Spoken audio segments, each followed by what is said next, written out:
Ματ 16 και 18 καγώδες όι λέγω της η Πέτρος, και επί ταύτη τη πέτρα οικοδομήσω μου την εκκλησίαν, και πηλεάδου κατισχύσουσιν αυτής.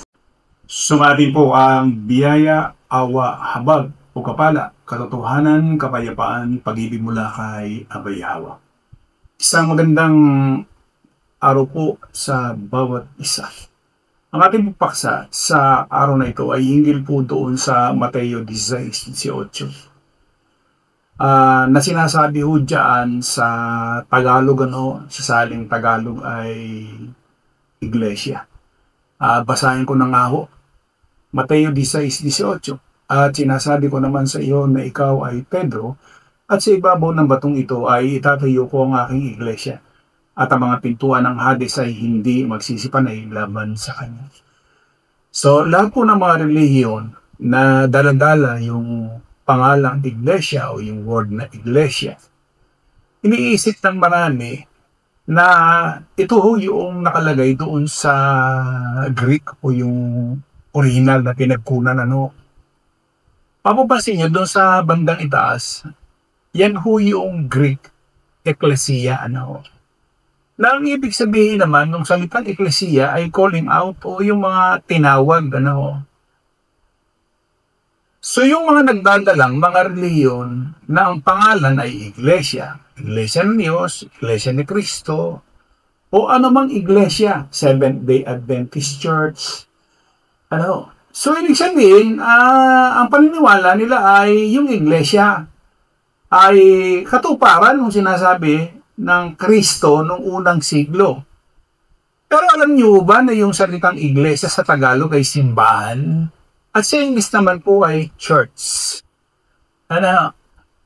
Marami ang hindi ho nakatalos diyan sa wikang yan, na ang naunawaan lang nila, kaya pinagpamalaki nila yung salitang iglesia. Iglesia kami ni Kristo, iglesia kami ng Diyos. Pero kung naiintindihan lamang, hindi mo sasabihin na ikaw ay iglesia. Bakit? Ang katumbas ng salitang iglesia ay simbahan. Kasi yung iglesia ay Spanish word. Nasa Tagalog po yan ay simbahan at sa English po naman ay church. Ikaw bilang kang tao ay sasabihin mo na ikaw ay simbahan. Maling kahulugan ho yun. Kaya ho dito, sana loobin po ni Abay Hawa na maipaunawa.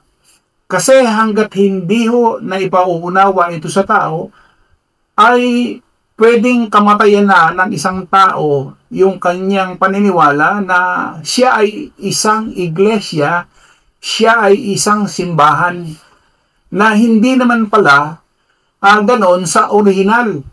Kasi pag sinabi yung eklesia ay tumutukoy sa mga tao na pinili, binanal.